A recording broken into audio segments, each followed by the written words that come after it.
I now realize that I have been right in many ways about the problems of the school system since I decided to resign from Minnesota Independent School District 622 on August 16, 2006, yet I am to blame for handling the matter in some wrong ways.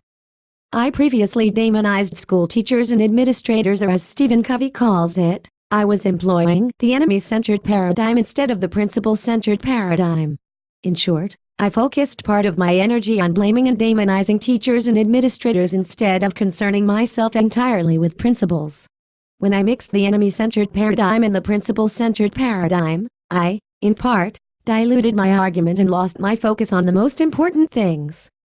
This is not to say that there aren't people, such as teachers or administrators, who do very immoral things, or that there aren't people, sometimes teachers and administrators, who dedicate nearly all of their energy to doing evil and immoral things. However, when a person focuses on demonizing people, their eyes are off the prize of principles. When you engage in demonization, you sacrifice truth, because the point of demonization is portraying your opponents as evil as possible, which is contrary to the rational assertions of general semantics and rational emotive behavior therapy, which say no one is 100% evil, as that is simply not possible. Without further ado, I am presenting a LiveJournal entry which also became blog posts describing a prime example of my warlike demonizing of my adversaries. I still believe in the main reasons I had for opposing the school district, but the reasons emanating from the enemy-centered paradigm were misguided and mistaken. Note I made a few abridgments and did a little editing for clarity, but otherwise the piece remains as I originally wrote it.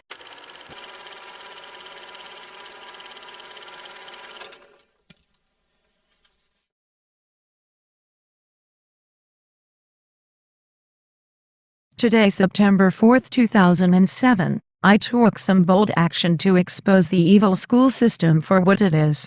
One day while running, I saw a sign which said, 50 signs for $89, 50signs.com. I previously thought signs were too expensive, so I checked the site out and it looked feasible. I thought it was a great opportunity to spread my liberating message. I chose some strong but true language about the public schools and about a psychopath who is considered one of the best there. I was afraid the place might not make my signs because the message was so controversial. The place confirms orders by calling you, so I was apprehensive about the call. The woman who called just wanted to check if the place had the message the way I wanted it. She was unbelievably nonchalant. It was as if I was creating signs which said, "Shop at Kmart." I guess with some places, as long as you give them the money, they don't care what you want to say. That's good old capitalism for you. It's so surprising, since sometimes I do something and people react harshly when I never expected it, and when I fear it, and they act mild. So I awoke this morning at 2 a.m. on the first day of school. I had a lot to do. I had to bike to North St. Paul, which is about 4 miles away. North St. Paul is part of the school district and is where the district center is located. So I put a number of the signs in my backpack and I carried a bag of the metal sticks that go into the signs. Unfortunately, this meant that I would have to install the metal sticks in the signs on the spot, because the signs were too large to carry in my backpack installed. This made it more clumsy. The sign said, "Peter Moe is a psychopath. District 622 does evil. Teachers lie and manipulate. Schools drug kids. Autonomy_party@womail.com."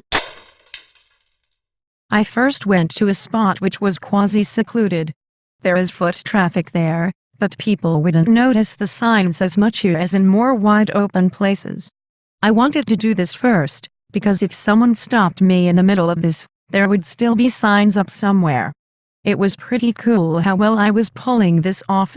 While in North St. Paul, 2 cops passed by me, but they did not take any notice. I put these signs up in the major walking sections of North St. Paul. I even found a new place in North St. Paul I never saw before, even though I go to North St. Paul all the time. After I was done there, I biked back to Oakdale. I decided it might be more efficient to assemble the signs in my apartment than carry them while walking. I placed a number around my neighborhood. Then I realized that walking worked so well, I would install the rest on foot. I went to a major sidewalk in Oakdale, and folks, there are not many sidewalks in Oakdale. Interestingly, as I was walking down this sidewalk, a cop vehicle went by, but did not take any notice of me. On this major sidewalk I put the rest of the signs.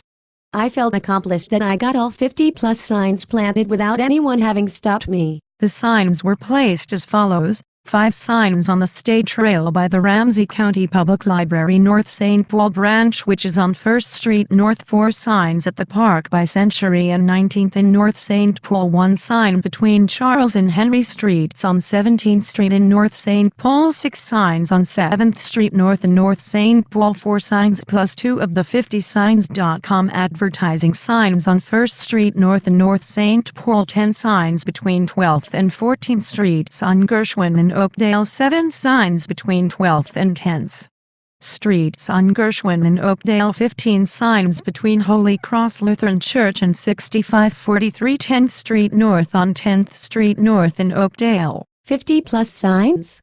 Yes, over the telephone, the woman offered me a deal. She said she would throw in a couple of extra signs if I placed the places50signs.com signs near them. I thought, you want to be associated with this? I accepted, so in North St. Paul, I planted 2 of those signs near some of mine. It sure must be odd to see these atypical signs for suburbia, than to see an apropos sign which says, buy more signs like these. I know that some of the earliest risers are the students because schools start at ungodly hours, so I hope some of them saw the signs. I went on my run like usual. As I was coming back, it looked like some woman from a van was taking down my signs. Who is she? I also realized that bus drivers are elderly too, so maybe they reported the signs. I wonder who would have taken down the signs. I wonder who is the hero who first discovered the signs. I wonder if they found all the signs and how many people would have saw them before they were removed. I wonder if the person taking down the signs felt valiant. I guess they didn't want the truth about the public schools out. Contrast that to me. I bring even my darkest hours out to the open.